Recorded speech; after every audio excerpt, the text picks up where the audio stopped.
In this third European CAR-T-cell meeting, we will be presenting our safety and efficacy outcomes of ARI-01 cell therapy in relapsed refractory ALL patients, but we'll be analyzing a particular type of patients. We will be talking about patients with isolated extramedullary disease. This is a particular group of patients that people think that might behave differently than the general ALL population.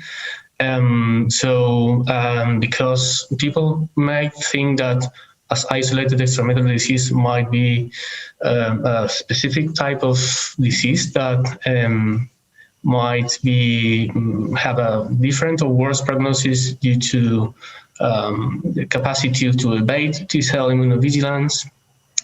We wanted to assess if this was true or not. We treated 15 patients with isolated extramedullary disease, and one of the first things that caught our attention was that it was a very, very heavily pretreated group of patients with a median of 5 prior treatment lines.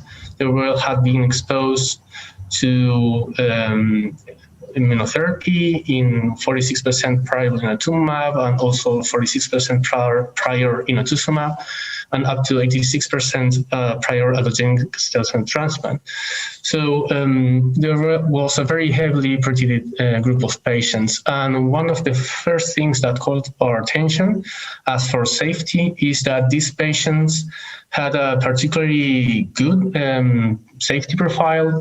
There was incidence of all-grade CRS of 40%, but there was a 0% incidence of severe CRS. We only used only one patient needed tocilizumab due to grade 2 CRS. And on the other hand, there was no case of any grade ICANS. So this particular type of patients might have different or maybe a better safety profile than the general ALL population. The other thing that caught our attention is also there were concerns about the efficacy that might be different than the general ALL population. So with this work, the sample size is just too short, and maybe the follow-up also is not very, very long.